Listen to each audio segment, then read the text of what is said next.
Okay, so oh, big thing comes up. Hi everyone, thanks for coming on. Uh, Lots of interesting stuff still to happen. I've not been able to catch everything that's happened over the last couple of days. Missed a couple of the sessions, but it's been really quite exciting, I think, isn't it? And lots of interesting conversations going on. So um, I'm really pleased actually with what we've been able to cover over the last couple of days, because there's been a lot. It's been an enormous amount of work, I think, for Veronica here to organise it all. So I'm really pleased that it's gone well for her. That's fabulous. Highlights for me. Well, I don't know. There's so much to go at, isn't there? I think that the having Susie on yesterday morning was great. I think that was really interesting to get their perspective on stuff and to sort of confirm that we seem to be really quite closely aligned, I guess, in terms of what we're doing and trying to achieve here, and their sort of view of the world. And to the other thing yesterday for me was was Rose Marley talking about the opportunity maybe to pitch some ideas about what we could do to the sort of the new city region mayors across this part of the world. So that's really a fantastic opportunity if we can pull that together. That's going to be really exciting to try and make something happen there, because that could enable us to continue the work that we're doing around this sort of sort of sharing care aspect of the project. And if that was successful, we could see a lot more organizations like Colne Valley coming into being in the next few years. So that's really, really exciting. The other highlight for me, I guess I've got to say, has been the dance syndrome folks. I think that's they got me off my backside, which is quite an achievement. So I'm quite reluctant and that sort of thing. But that was great. That's been great fun. That's it for me. I think other people, I'm sure, have got different things they want to talk about. Oh, thanks, Graham. That's great. Brian, do you want to have a go, and then we'll probably move on to Sue and Jean then. Okay, thanks. Well, a highlight for me was the fact that it happened. The fact that we've all come together and to share our views and experiences, and the idea of the federation thing is even, I think, a good highlight for me as well. The fact that we can collaborate more closely for our common good and for the benefit of the obviously the bottom line is the quality of care for the clients and the better terms and conditions for the care workers. So it's a lot to take in, and it'll take a little while to absorb it all, but all good stuff so far, and may it continue. Oh, great, thank you. Well, anyone else? That was brief, actually. It's only like 6 past. Yeah, Angela. Sorry, people got their hands up. Sorry. There you go. That's fine. Jean's put her hand up just after you, and Brian's already spoke, so you go ahead. That's fine. No, I mean, I just wanted to say that it's just so interesting to for me, coming in slightly more from the housing perspective and co-ops in that sense, or community-led housing, and just sort of thinking what a incredible overlap there is, sort of health and care and housing, and how we can sort of do community-led and cooperative solutions to that. There's been so many sort of different presentations where the vision really sort of overlaps, particularly like with co-housing. The lady yesterday, I think, with equal care, was it? But anyway, the vision that, I think it was the social care future or something. But, the vision that they had was almost kind of exactly what the vision that, that people have with creating things like intentional co-housing, you know, communities. So it just feels like there's quite an importance of, you know, there's a potential interesting overlap there with that sort of whole alternative residential care co-op sort of model. Anyway, that's what struck me, but they've been really interesting presentations overall. Thank you. Oh, that's great, Angela. Thank you very much.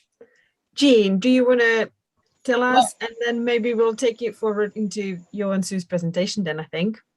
I was just wondering, I'm just curious as to where people have come from, whether they're local or whether they're people interested in care or co-ops. I'm just wondering where people have come from.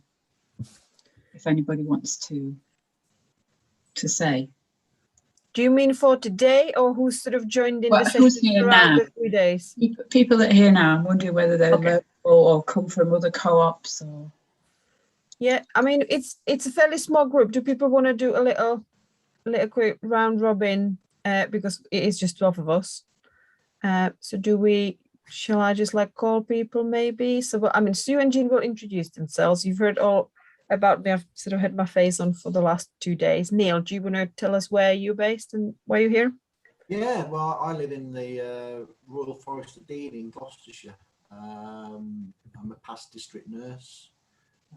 Just interested in co-ops, always have been really.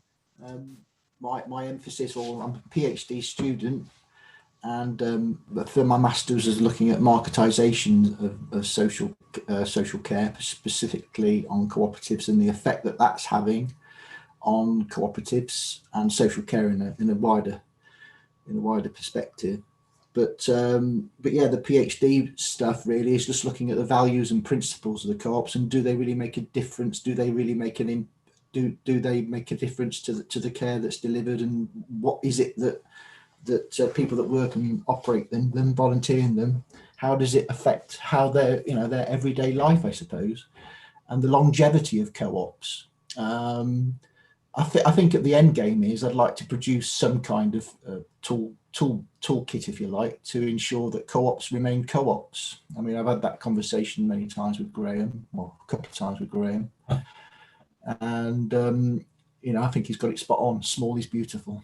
It's more of a holistic way of doing things, and if you can replicate your model, that's absolutely fantastic. And if I can be of any assistance by just looking at co-ops and looking at the way that they do degenerate, do co-ops have a natural lifespan? I think they probably do. I think that's why replication is really important. So yeah, I'll shut up. But that's why I'm interested, and hopefully I'll be able to put some input into the future to just help co-ops remain co-ops. Oh, thank you, Neil. Rosie?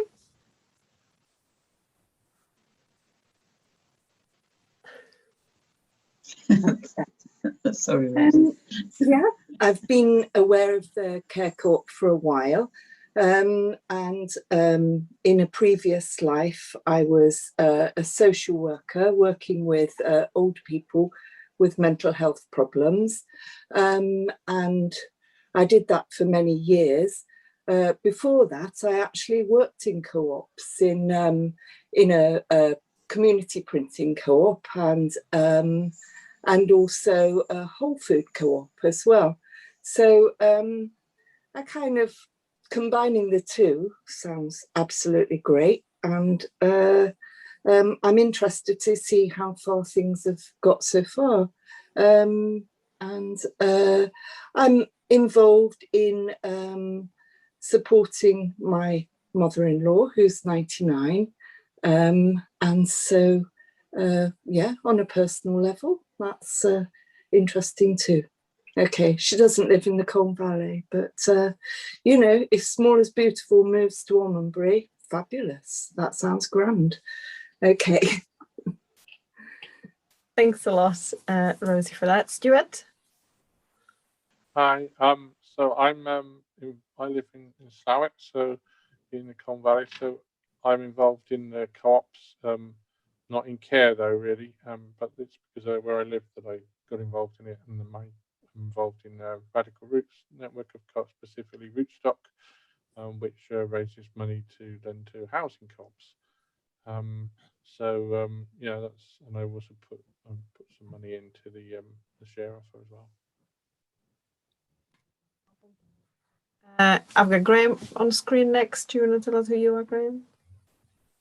So that we're not assuming that everybody knows who you are. Yeah, sorry. Yeah. Hi, so I'm Graham. I've been involved in the Colne Valley Care Project from the start.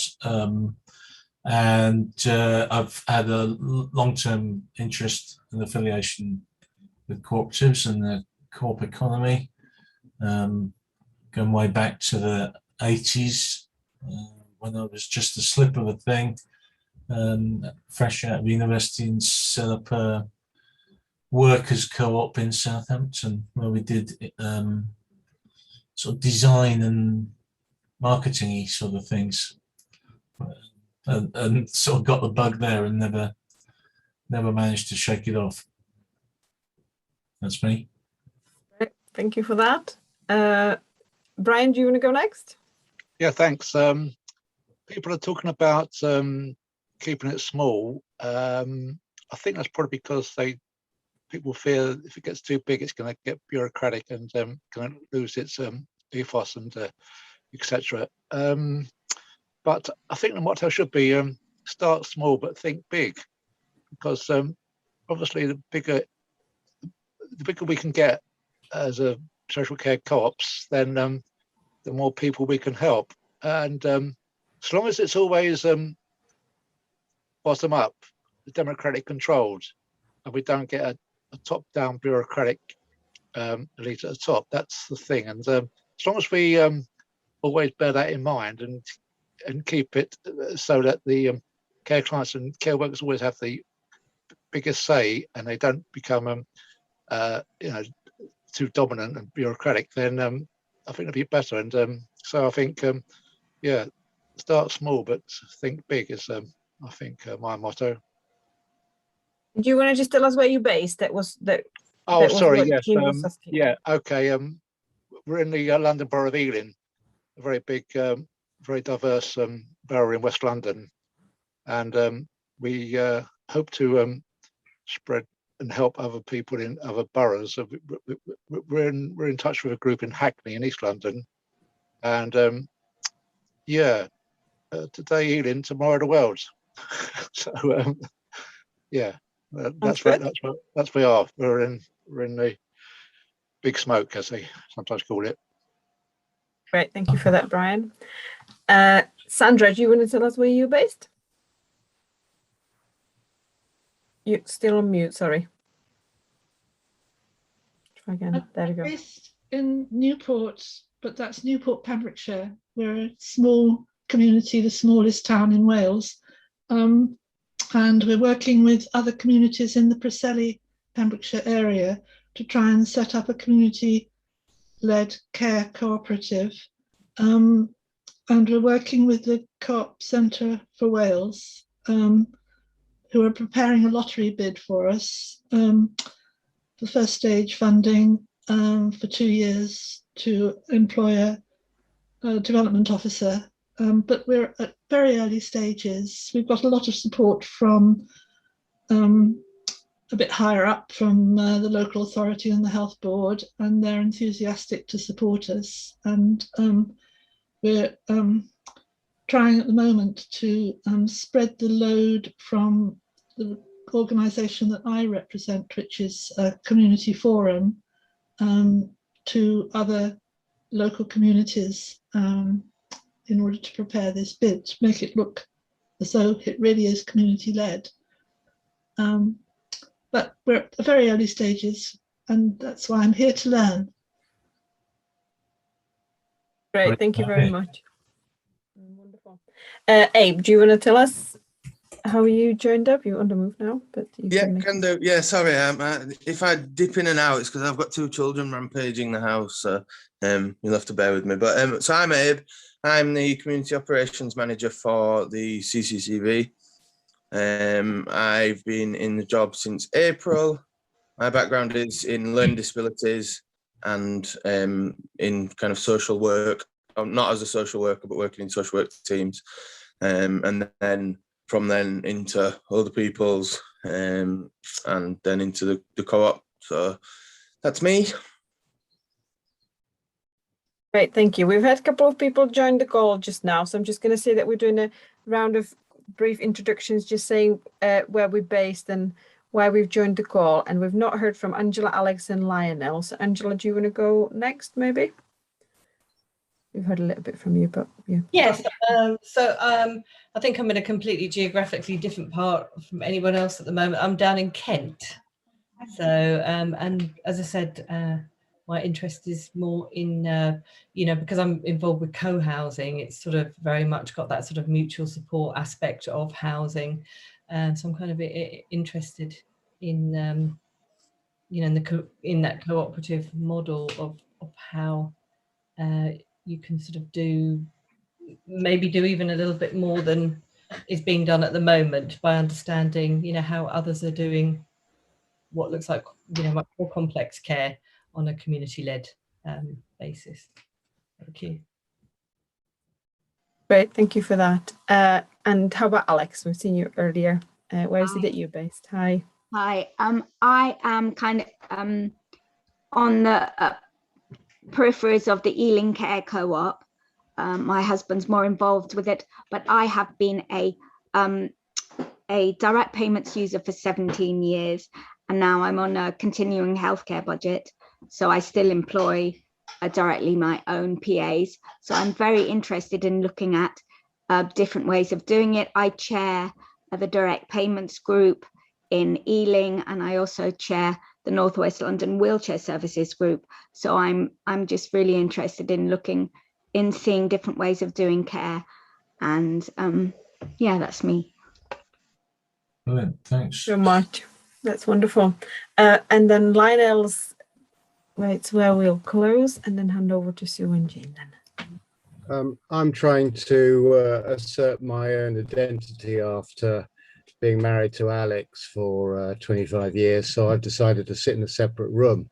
I'm also, it's also because I can make some notes on my computer and she never lets me near hers.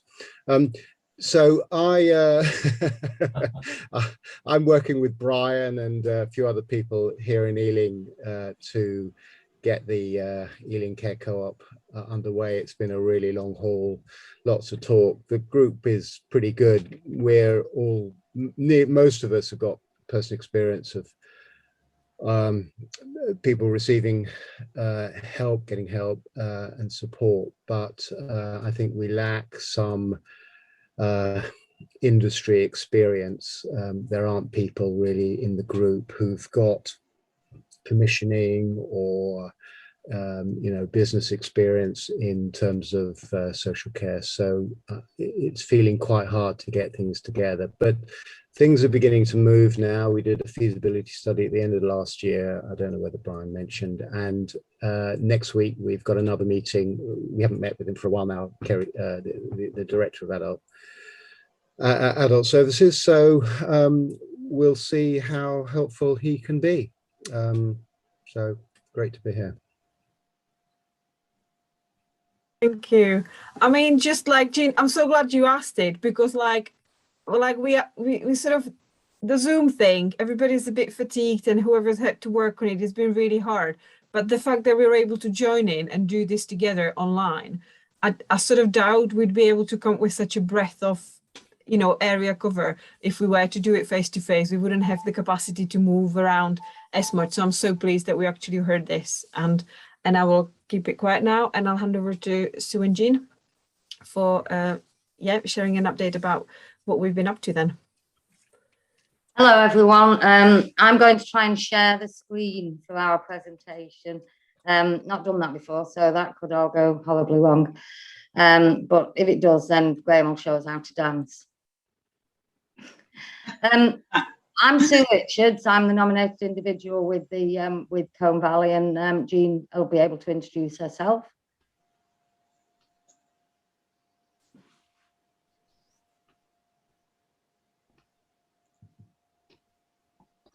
Oh, well done, Sue.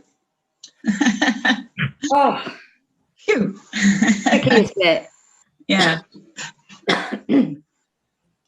Hi, well, I'm Jean, and I'm one of the trustees of the Colne Valley Care Co-operative. Okay, so we're sorry, Jean. No. Okay, so we're just going to take you through a little bit about the co-op, where we are now, what made us get involved, what some of the challenges are, and what some of the positives are. We'll try not to take too long, but we'll try not to rush through. If I'm going too fast, let us know. Okay. So, Jean. Yeah, so wanted to talk first of all about what difference that we're trying to make and why. First of all, the idea of it being a co-op is really important, that it includes everybody. It obviously includes user members, and everybody has a say in what happens. And we wanted it to be a place where people are members, and it feels like they've got a meaning. There's a meaning to your work, and there's a meaning to being here. It's really important that the staff have good terms and conditions, that they get good hours. We want to reduce 0 hours contracts and have people on proper contracts.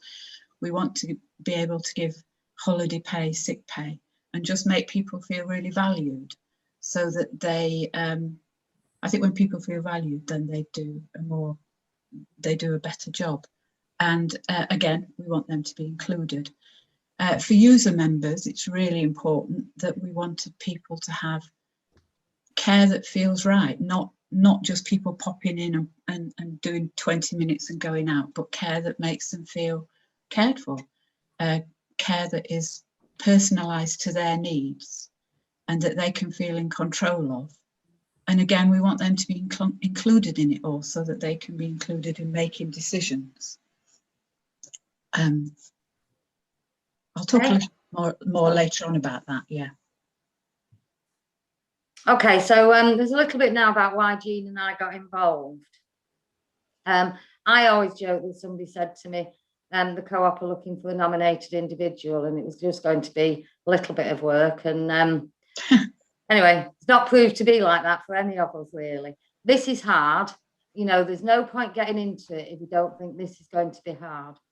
My background is I started as a care assistant in Kirklees local authority hundreds of years ago, and worked my way around the local authority in various different jobs, and ended up as a service director in adult social care. So mainly worked in adult social care. I've loved my job, really loved my job, but there's been many frustrations in working in adult social care in the local authority. I have also been a carer for my mum, who died of motor neuron disease, and my auntie, who recently died. So you see it from the other side. And I talk about myself as poacher turned gamekeeper, because some of the things that I want to do now, I didn't necessarily do when I was working in the local authority. And, you know, I can expand on that if anybody wants to know that. Some of my frustrations, well, you can't get away from this without talking about dirty money. There is never enough money. But there is also the culture shift that's needed. I think what I found was that, controversially, I think as directors, we wax lyrical about the vision that we had, and that we wanted people to have personalised care, personal budgets. We didn't want people to go through that asset-based thing where we said, you've got loads of assets, so we're not giving you any services. When push came to shove, I think what that translated into is social workers was, there's budget cuts, so review people and see whether you can. We have to make some savings, and we had savings to make in the care world all the time. So that was frustrating, but there was also a feeling that however hard you tried, and this is not to blame anyone because we gave very mixed messages, however hard you tried, you ended up with the 4 calls a day culture. So you ended up not talking to people about what do you want, what do you need to live a good life. That you ended up giving people 4 calls a day. And you can improve things by going, well, they shouldn't be less than half an hour. But actually, you know, if it's half an hour of not good quality, then you just, sometimes I felt like people who use services were sitting waiting to entertain the person so they could get the half hour in. So there's lots of frustrations.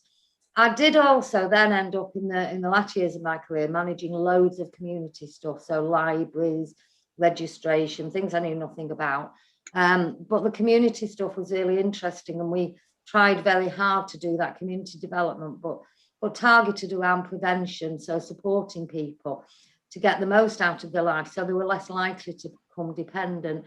What I did find was that that was often artificially separated from, you get your community stuff and you get your social care needs met. Sometimes I also felt once you became eligible for services, you lost your rights as a citizen to anything else. So so that community stuff didn't apply to you because you were getting services. So so those were just some of the, not what we wanted, but I think the experience of people was what frustrated me. And I think my passion and ambition to do something different in albeit a small way in Colne Valley, and excited that this is something other people are trying to do, and we need to build that momentum to start it being the culture change that's needed across social care and support.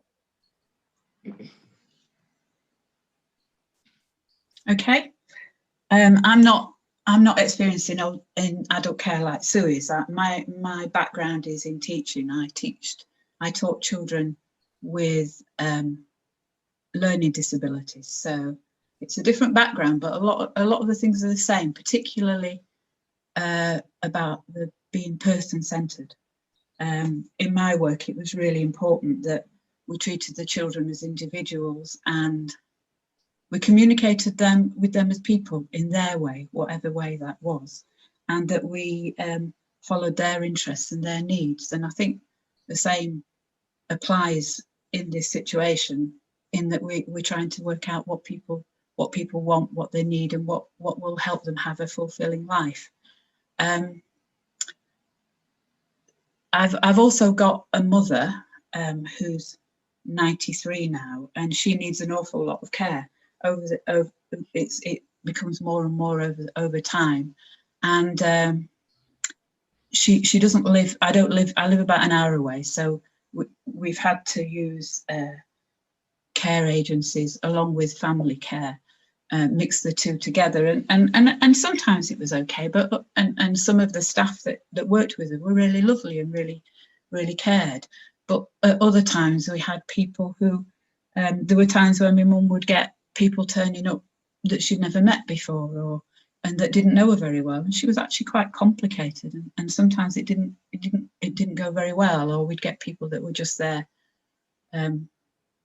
appeared to just be there for the job and didn't really talk to my mum. So I think it's really important that the people we're working with have care that is of really good quality. And I also I wanted to join because of the cooperative principles, because I think it's really one way to get good quality care for people is to have people working that are involved and that feel valued and care about what they're doing. So that's why I got involved in the first place. So I'm going to talk a bit practically now about where we are. It's been a long journey to get here. I think people have been at it 3 years. I've been at it for, I don't know, 15, 16 months. We're now regulated with CQC, which might seem like it's just a bureaucratic exercise, but it is an awful lot of work. You learn a lot as you go along, and we're still learning. We're now reviewing our 147 policies to make sure that they're a little bit more manageable, because I think we threw everything at policies because that's what CQC want you to do. We have a registered manager. I'm the nominated individual, so I manage the registered manager. We borrowed a registered manager, seconded a registered manager from the local authority, which we paid for with a grant from them. I think we were naive in thinking that we were a really exciting prospect and that we'd get hundreds of applications for the registered manager. I think what we didn't realise was that when you don't really when you're not providing, you need the registered manager to be in place well before you start providing services. And what we didn't realise was that it's not attractive to jump from one job, from a job that exists to a job that potentially doesn't. So we struggled to recruit a registered manager, and we really did try to be creative about how we did that. And we now have somebody in post who, whilst not vastly experienced, has got the sort of creativity and the energy and the drive that we want. We have a team of staff in place. So we have carers. I'll tell you what I've left out here is that we've got some people who want our services. So we have carers, and we are trying really hard to involve them in some of the difficult decisions about how we move forward. So when we go on to challenges, I think just talking about sticking to your principles in the practical, hard-edged world of maintaining sustainability is tough. And that's one of the things that's really good about having a board that kind of like keep pulling you up when you go, oh, we're going to have to do it like that. And the board go, hang on, how does that fit with our principles?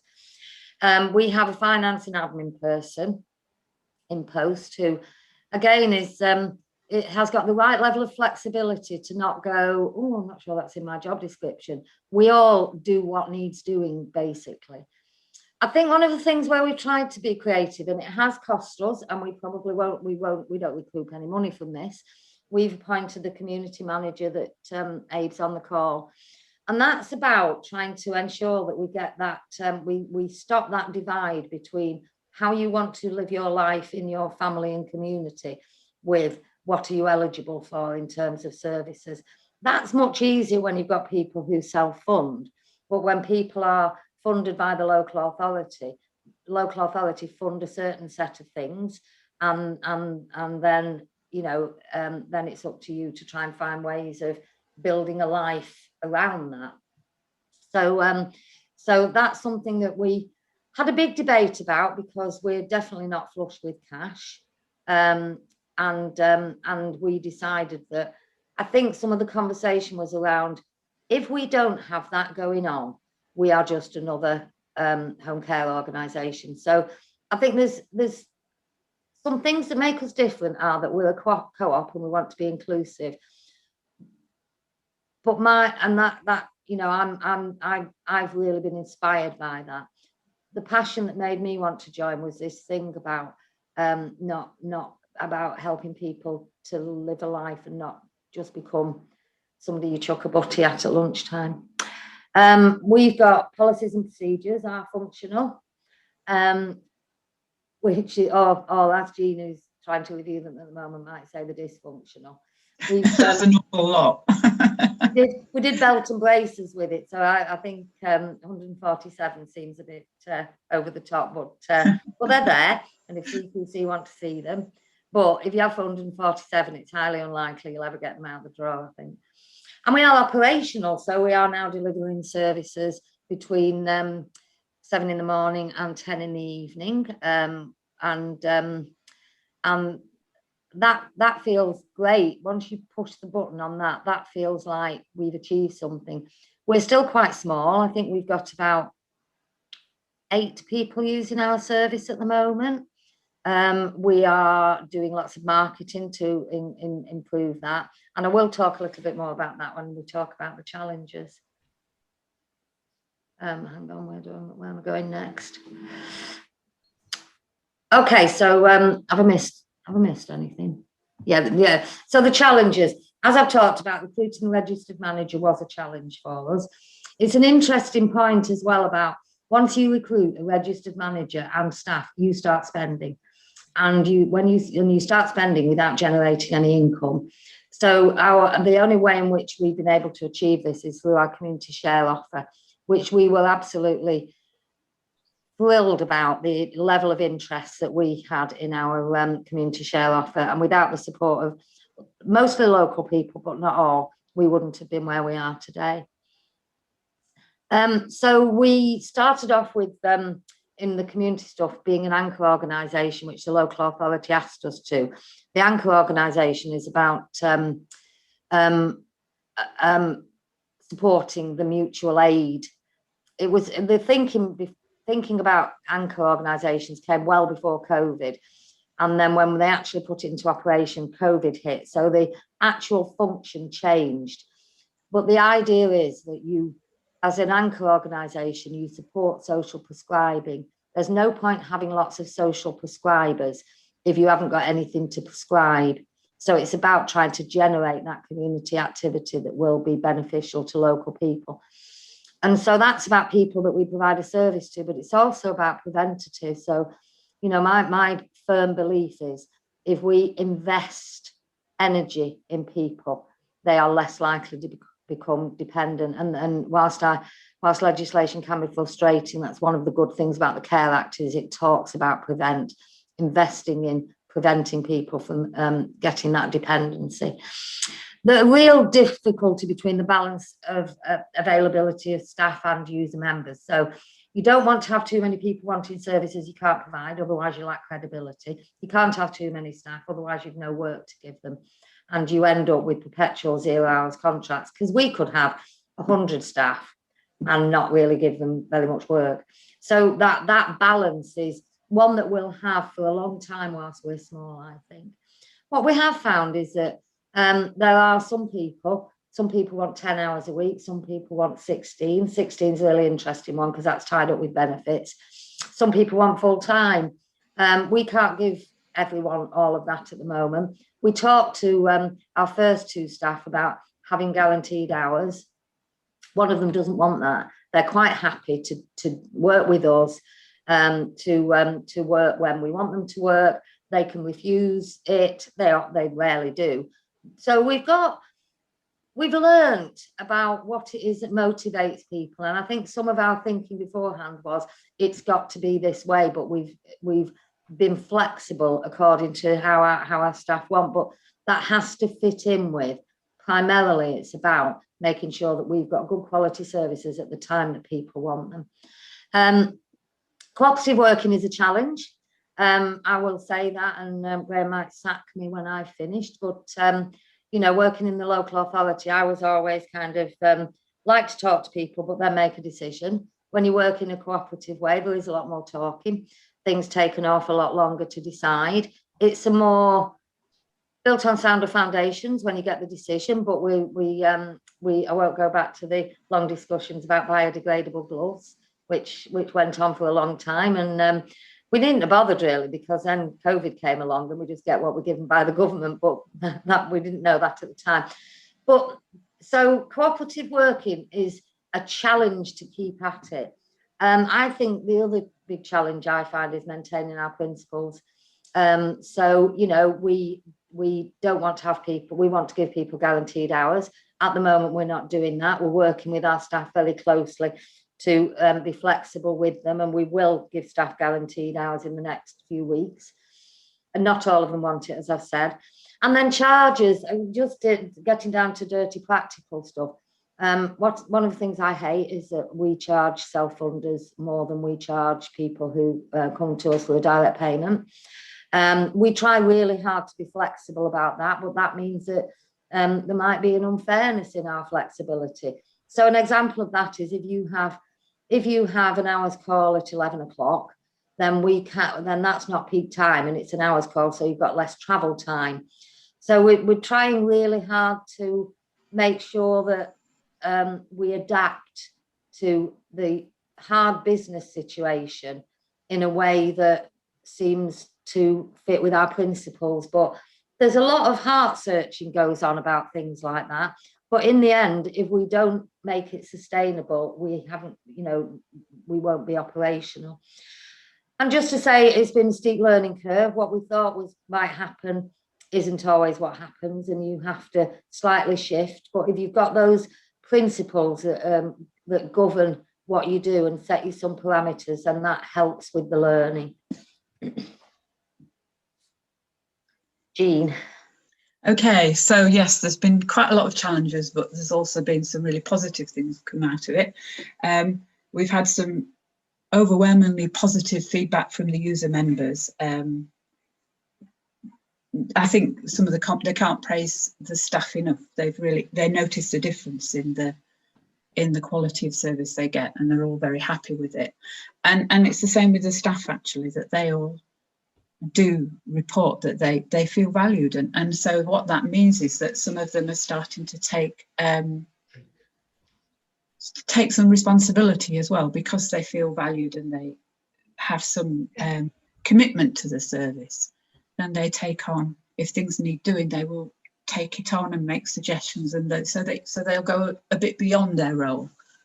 And the staff are all really happy that the quality of service they're giving is a good quality. I think quite a lot of the staff that in the interviews say that the reason they want to work for the Combe Valley Care Cooperative is because they actually want to give people a good service. They don't want to just rush in, do something very quickly and then rush on to the next job. They want to be able to interact with people and do it in a very caring way. Over the time, I think there's been quite a strong team developed with the board, between the board and the staff. We've got lots on the board. There are quite a lot of different skills. So people work in different areas. Veronica's very skilled in in her work with sharing care. We have someone who does the finance, sometimes reluctantly, I think. I think the board itself has quite a range of skills. There perhaps are a few gaps that I think, marketing has been one of our challenges. So if anybody knows anybody, but between us, everybody's learnt to listen to each other and respect each other's skills. And all of us with the staff know that any time they have a problem, they can contact one of the board members who they think might be able to help them, and that works both ways. The contribution to the community, I think that's been another positive, because we've got somebody in post as a community officer, Abe. He has been able to network and make contacts with other organisations, and I think he had quite a success about there was a problem with a bus service from the top of the village down to the bottom for people to do their shopping and visit the doctors, which was cancelled because of roadworks. I think it was roadworks. I think I've got that right. So I got in touch with the right people, and the bus service, a bus service was introduced, which made a lot of difference to the people that live at the top of the village and need to do their shopping. I think we've developed a good reputation with other people that we're working, but also with the council. The council are sort of beginning to take interest in well, they always have been interested, because they were really good in the first place by seconding an experienced registered manager to help set it up in the first place. But they're beginning to take more notice, to make more contact, to send occasional service users. Unfortunately, they can't send regular service users until we've got, I think it's 300 hours. Is it 300? 400 hours care a week we provide, which we're not there yet, and it might take us a little while because the service is building up quite slowly. I think COVID has certainly not made it easy. I think we would have started earlier had it not been for COVID, and also I think there has been a reluctance for people to start new services because of COVID. But we're now at the point where, because we are going and we are producing a good service, and we've learnt from some of the challenges that we've faced, that we're ready to start sharing what we've learnt with other organisations. But also that's a two-way process. Any other positives, Sue, that you want to say? I suppose just to add to that about feedback from user members, voluntarily, because she wanted to, one of our user members did a voice recording, which made us cry. Yeah. She talked about, she used to be a mental health worker. She's got disabilities now that prevent her from working, and with that comes a low mood and potentially depression. She talked about the fact that getting into clean sheets made her feel like a person again, and that just the fact that we stayed with her and chopped up her vegetables she said, it's starting to change my life. She's now wants to get really involved in the co-op. She comes down to the office and she's met with us. She is starting to do some courses, and she wants to start delivering support on a voluntary basis to other people who become user members of the co-op. We have another young woman who is incredibly inspiring with cerebral palsy, got a first degree from some posh university, can't get a job. And she does voluntary work with a couple of African charities. And she's desperate to get involved. And the feedback that we've had from her is that, well, she didn't want to have somebody who felt like because we go out with her once a week for just a walk and a bit of getting out. She didn't want to feel like there was a paid member of staff taking her out.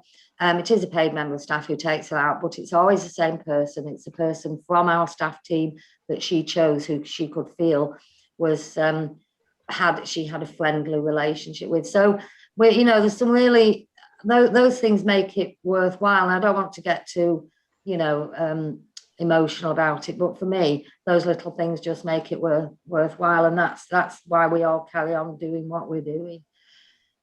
No, I think you've covered it all there, really. Well, I was just going to add to that, actually, Sue, about the registered manager, the lady that we've put in post, that's in post. She's really organised, but one of the things that she has done is the rota. She's been very efficient at doing a positive rota, and it means that where on the whole people get a small number of carers rather than lots of different ones, and get the chance to develop very positive relationships with the person that comes in to do their care. And so her skills on that have been really helpful, really positive. We've talked a lot over this 3 days about things being about, you can stick your legal stuff in, you can stick your cooperative principles in. I don't mean you can stick your cooperative principles. You can have all of that, can't you? But this is about trusting relationships where people feel as though they know the person and the person knows them. I go out and deliver support as well, which is part of the balance, and Abe goes out and delivers support. We want to carry on doing that, not quite as much as we're doing, but the when you go out and deliver support that you can have a care plan or a support plan or whatever we want to call it, but actually you don't know that Peter wants, he don't want 4 prunes on his breakfast. He wants 3 prunes on his breakfast. You couldn't put all that into a care plan. So if he has to tell everybody, I don't want 4 prunes on my breakfast every time they go, but people get to know him. The way that one of our user members likes her knickers folding. Couldn't put that in a care plan, but she's quite specific. And when you like control over your life, those things are really important to you. So so those building up those relationships. Sorry, we've gone on quite a long time. So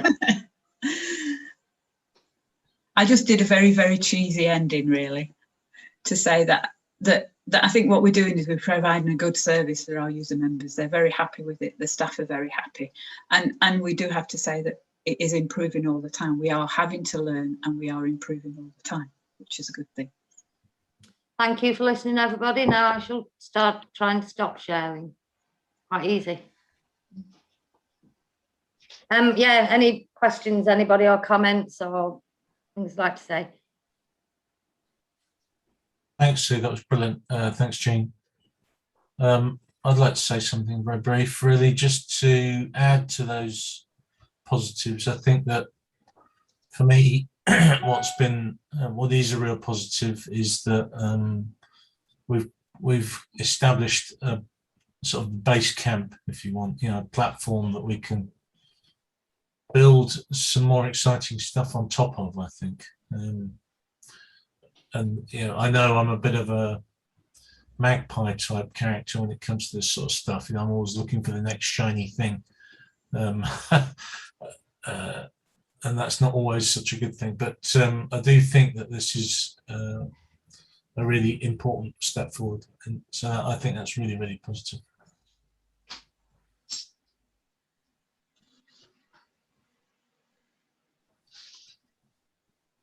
Yes, Sandra, do you want to go?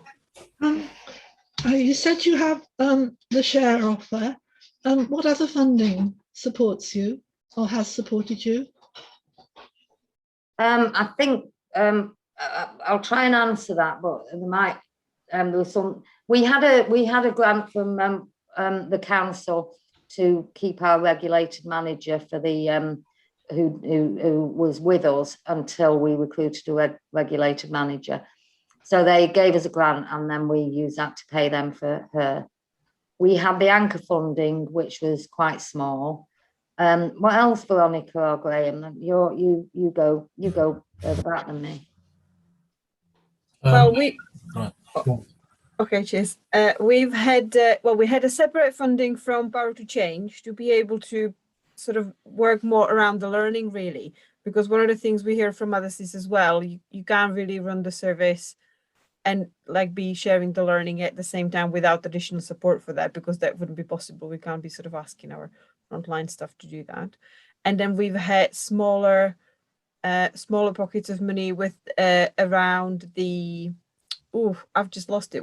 It's the anchor role which we gained within the community that sort of helped us to embed ourselves even before we started supporting people in the community. We've been able to sort of offer the coordinating role really during the early stages of the pandemic with the local mutual aid groups as they've been emerging.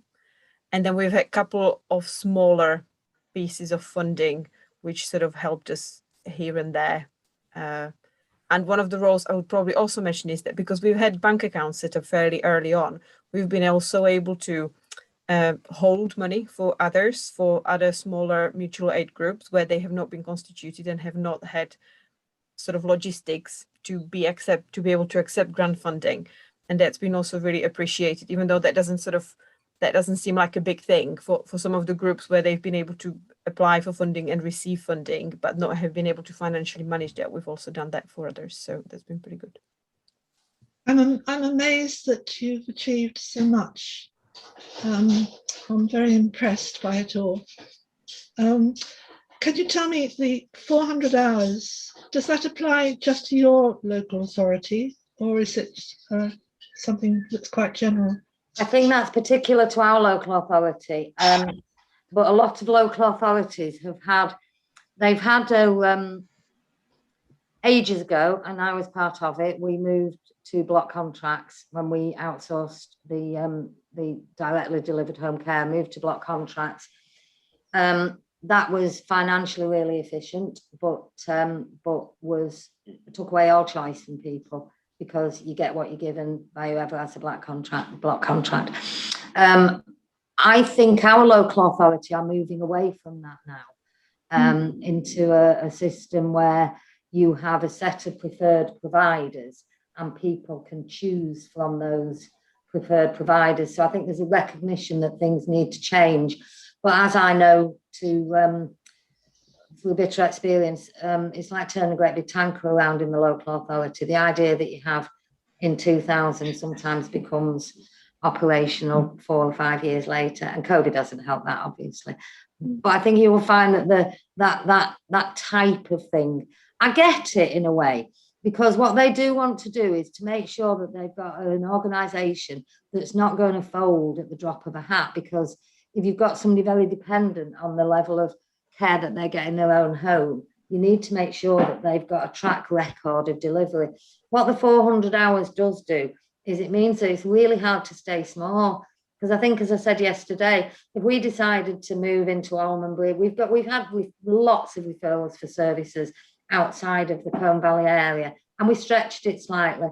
But then you get into the travelling further, and I think climate change is a big issue for, that we're trying to do what we can to address. So it kind of doesn't, it only works, it supports great big corporate organisations to get into the Kirklees, and doesn't support small homegrown local organisations. That sort of way forward. We are talking a lot to the local authority. They're interested in what stops us from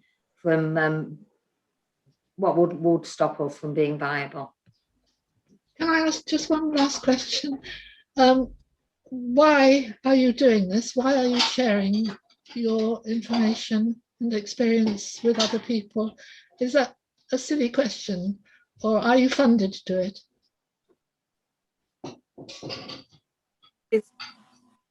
It's not a silly question at all, Sandra. Firstly, we have been able to apply for funding specifically so that we make sure we share the learning. So we are contractually, you can say, obliged to do that. However, it totally makes sense, because if we saying we want to stay small and beautiful, and we at the same time saying the only way to do this sustainably is to federate, meaning create lots of other smaller and beautiful enterprises to do this, then the only way to make that happen and support that on the larger scale is to share the learning so that we can support others to move forward as well. Because if we keep this to ourselves, and that won't achieve the change we want, and if we truly want great care being available to as many people as possible so that all of us can live the lives we want to live, we can't keep it to ourselves. That would just not make sense at all. So I think we're also sharing, I mean, you know, we are funded to do it, but Jean and I are sitting here Saturday morning, have done the last 3 days without, we're not getting paid for it. We just want to do it. Partly because I believe that this can build some momentum, but also because I worry about us being sustainable, and if we can federate with other organisations who've got similar principles and intentions and ambitions, and that will mean that, you know, we're more likely to keep going. Don't know if you want to add anything, Jean. No, that's fine. Have you developed a map of other organisations that are attempting something similar? Are you keeping records of everybody that contacts you and how they're doing? Well, we're sort of making a start on some of that stuff as part of the project, and you know, I hadn't thought about mapping actually, but we could easily do that, and I'll be very keen to get involved with that. The session after this is going to be talking more about that sort of side of things, I suppose, but I think that, you know, we're really keen. We've made contact through events like this and others that we've been running over the course of the, well, probably about a year now, isn't it? You know, lots of people coming and making contact with us, which is great.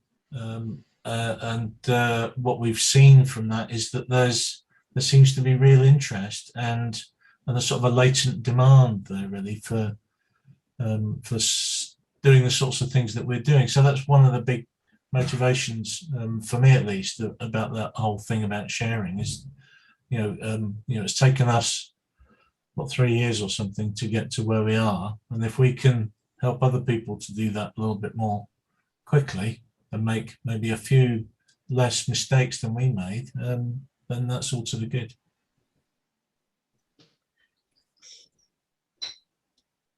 Jeremy. We had Lionel raised his hand. Oh, sorry. Sorry. I'd like to ask if you're paying travelling time to the carers. Yeah, we pay travel time, and we pay mileage and travel time. Because we're small, and this is a detail, but it's how we're trying to stick to our principles. Because we're small, people go home in between calls. Normally, you wouldn't pay from the first call, from the home to the first call and back again at the end of the day. But we don't pay from travel to the first call and the last call of the day. But any travel that people do in that day, we pay, because we think that's we pay time and we pay mileage. We think that's reasonable. Thank you. Yeah, can we go to Lionel next, please? He's been waiting patiently. Thank you. Yeah, I've got three sort of broad questions. So answer them as in whatever order, but the most straightforward probably is the question of sharing and leveraging other work that other co-ops have done, or other similar organizations, and the 147 policies sounds a bit daunting. We've got to start. Emma at Equal Care has been saying that we can leverage theirs, and I wondered whether you had thought of comparing or leveraging the work that they've done, because I know Matthew, I think there, and Emma and the team have done a lot of work on their policies, and as well as rewriting it, I believe, to try to make it work for the co-op structure. So that was just a kind of an idea and a question whether you'd sort of done that. And similar actually with recruiting ideas, there might be stuff there. The other question was around the roles. I wasn't quite clear on what your community manager is doing, and just wondered if you could explain a little bit more about, are they doing that outreach to like the social prescribing side, where they would make well, anyway, yeah, if you could explain a little more about what the community manager is doing. And then the final question is a much more contentious thing, which is this whole idea of what is important in terms of the flexibility for a small startup to have around charging. You mentioned charging, and are there problems there, charging different rates? Are you concerned about like people finding out that you do different charging and all of that stuff? So you know, that's interesting to hear. And also the final part of that, the most contentious, is this 0 hours contracts, which have a terrible name, and in Ealing the group as a whole have decided they don't want to do that for, you know, completely understandable reasons. But it seems that, I don't know whether we can call them something else, but if you give a decent wage in terms of conditions, and you're not saying that you're going to force 0 hours on everyone, but say 5 out of 20 staff might find that flexibility useful.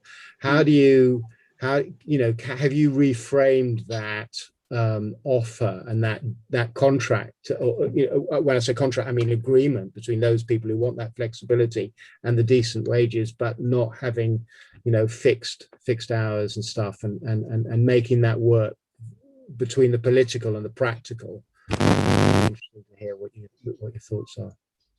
Well, I'll answer the last question first. I think we're just at that point now of looking at that. So we had a long conversation in our regulated services group about what should that look like now.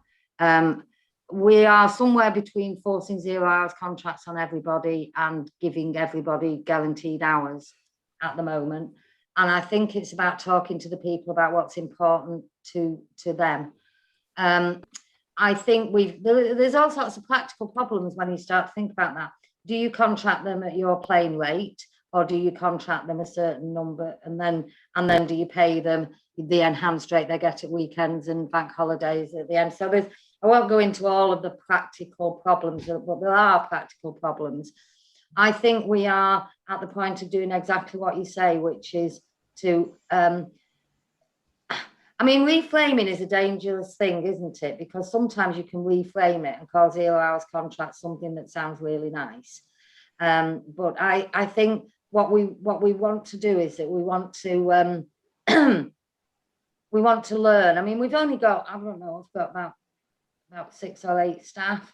So we're at the point of being able to talk very directly to them about their individual stuff.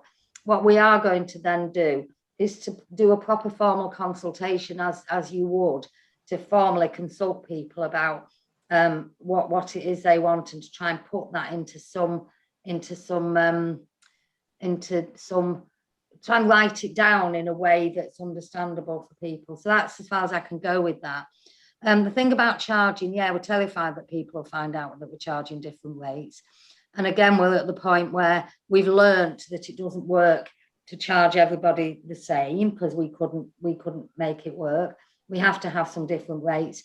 So I think we do want to be transparent about that, because at the moment I think we're a little bit, you know, it's come from going out and doing the assessment. You go out and do the assessment and you say, it's such amount. And they go, I can't afford that. And we go, what can you afford? Well, we don't do that, but we say, well, look, if you have an hour's call rather than a half-hour call, because we're not paying 2 lots of travel time, there is, you know, we can make that work. So so, you know, but we'd like to write it down because it doesn't seem very cooperative to have it in our back pocket, really. But there's a challenge with that. So we're at a bit of a fork in the road with a few things.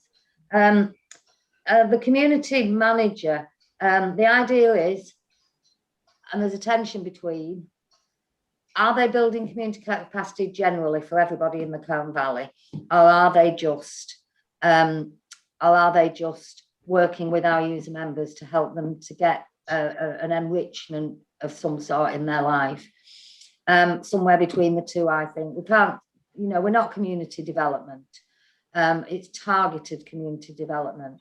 So we would be looking to work with, we're looking to work with people who might be on the cusp of care to stop them from needing care. Benefit of that is that they might choose us when they do, but we're passionate enough not to want to kind of draw people into care, but to prevent that. So you know, we want to set up, and I'm going to stop now and just get Abe to just give you a couple of minutes on it, because I think that might be helpful if he's still here, and he hasn't been.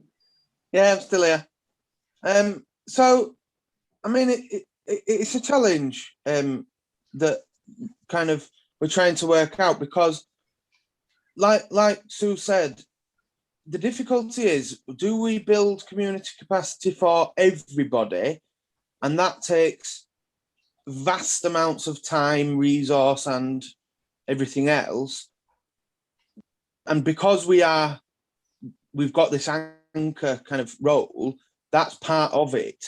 But then we've also got to, or I've also got to kind of keep my focus on the people that we support currently and potentially are going to need support in the future, and to try and build specific community capacity for those individuals. So some of the kind of practical, tangible examples are things like meeting with the vicar to talk to him about people that he may know that need certain little things, talking to the social prescribing link workers about what are they coming up against, and what is missing for them to be able to refer people into or prescribe for people. And so it's about knowing what the need is and supporting other organizations, other groups, or setting up ourselves things to meet that need. And so I'm aware of the need for our user members, because I meet with them and I see them on a regular basis. What is difficult to be aware of is the people who are outside of our kind of bubble, our circle. And so it's about talking to community leaders, people who are very active in the community, and getting feedback from them. And one of the projects that I am hoping to get off the ground is a project called Street Champions, and that's a kind of working title, and whether that's how it runs, I don't know, but it's about people in micro local areas in the Colne Valley having a network of people who are aware of what people can offer on their 10 houses in a street or apartment block. What have they got to offer, and what do they need? And then having that street champion be the kind of broker of those relationships, so that somebody who may need some gardening doing for them doesn't need to pay a gardener if their next door neighbour loves to garden. So that kind of neighbourly relationship is something that, because you can avoid formal social care if you've got a good neighbourly network. So that's kind of what I see my role as. I don't know if that's kind of helpful or. Thanks, Abe. We probably need to crack on because there's a few people waiting in there. Yeah. That's great. Sorry, Rosie, do you want to ask a question as well? When I was working as a social worker, I got terribly excited when direct payments became available, and I thought it would revolutionise social care because it really put the power in the hands of service users. And sadly, I found that the take-up wasn't high because people were so afraid of taking the responsibility of essentially organising care for themselves and becoming employers when, you know, they had needs that absolutely had to be met. And I suppose I'm wondering what sort of support there is for people who may use the Colne Valley care in accessing direct payments, and you know, because I suspect that a lot of that support has disappeared, but I don't know, maybe it hasn't. So it's interesting because if you I can't remember what the rates are, but if you employ a PA directly, you get one rate to buy them. What I think the council has realised is that there's not that many people who want to have that dependence on one PA, and that people want a bit more support than that. So they've now recognised that direct payments can be used to purchase services like those from organisations like Colne Valley. And so there's a bit more sustainability there rather than it just being an employee relationship. Whether that takes choice and control away from the person, because it was all about having a PA that you employ, I'm not sure. But most of the people who we provide a service to have a direct payment, and we're really conscious that they are basically self-funders. So I think direct payments users are self-funders. It's their money, it's their choice about how we provide a service, and you know, we should be you know, we should be cognizant of that. I think I didn't take a direct payment when my mum had motor neuron disease, because I thought, how on earth are we going to manage? She's in Stockport. If somebody can't turn up to turn her, then you know, it is difficult, isn't it? I don't know if that answers your question, or whether anybody's got anything else to add to that. There are some very experienced users of direct payments here, so they might be better answering that question.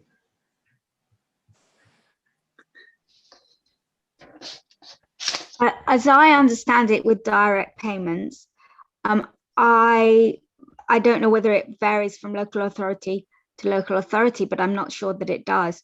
But basically, you can, with a direct payment, buy your care from whoever you want, actually. So it is, the choice and control is with you. Some people, like, for example, I mostly directly employ my own PAs, but that is like having running a little small business. But there is quite a bit of help that you can get if you employ a payroll company, etc. So there is support that you can get, but you need to look at it, and you need to have someone who can help guide you to the different resources that are available. But as I understand it, direct payment users can buy their care from wherever they choose, agency or otherwise. Yes, that was certainly my understanding. It was simply the kinds of support that people needed to be confident to use that service. And as you say, I imagine that the people who come to the Colne Valley care are people who are using direct payments or entirely privately funding their care. I know we're out of time, but just very quickly, one of the problems for a lot of people is the people we provide a service to are elderly people who often have capacity, but probably don't have the energy or to manage a direct payment. So it's sons and daughters managing that direct payment. And for them, the security of of not employing somebody is, is difficult. I did just want to add that you can buy your support from whoever you want to, as long as the council's rate of paying the direct payment allows you, as long as it's affordable within your direct payment. Okay, thanks. Is it okay if we take Cheryl's question and then probably then wind down before Graham starts the session? We did start a couple of minutes earlier. Is that all right? Yeah. Cheryl, do you want to go? If you're there. Yeah, I'm here. I'm not so well this morning.